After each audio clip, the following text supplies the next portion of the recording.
In a sign of its priorities, action over character, production design over story, Anya Taylor-Joy doesn't even show up until roughly an hour into Furiosa, a Mad Max saga. Then again, the movie's namesake is really less the star than the dystopian wasteland that she must navigate, which serves as the backdrop for an undeniably muscular sensory assault that's a bit malnourished as an origin story detour off Fury Road.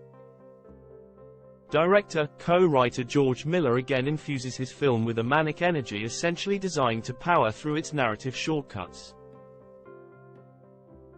The frenetic and visceral nature of that yields a series of elaborate chases with relatively modest connective tissue holding them together.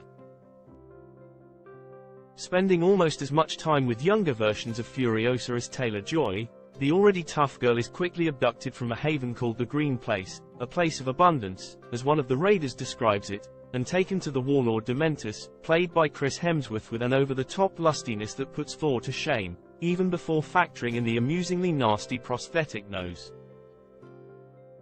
Motivated by revenge and exposed to all the horrors the wasteland can offer, Furiosa winds up operating among the three fortresses of that unyielding world, including one, the Citadel, presided over by the Immortan Joe, Lockie Hume, the nightmare-faced heavy who also appeared in 2015's Oscar-winning Fury Road.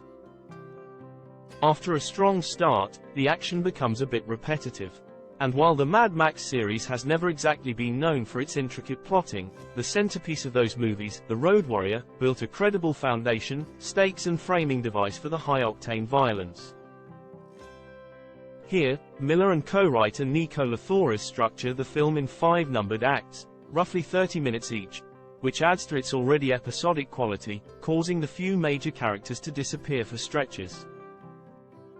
Similarly, a relationship between Furiosa and an intrepid driver named Praetorian Jack, Tom Burke, who played Orson Welles in Mank, feels particularly tossed in from left field, though they do make a formidable pair in the carnage-causing department. Like her predecessors leading these movies, Taylor-Joy should be grateful she's not getting paid by the word, although she'd clean up if her compensation was linked to glowering stares. The main challenge, really, involves treating Furiosa, with her limited screen resume, as the kind of figure to foster keen curiosity about, including the details that forged her. In some respects, Furiosa might be less significant for fleshing out the character originated by Charlize Theron than establishing a point of entry, and a max-free one, no less, into one of those universes that all the cool studios yearn to create. The film is distributed by Warner Bros., like CNN, a unit of Warner Bros. Discovery.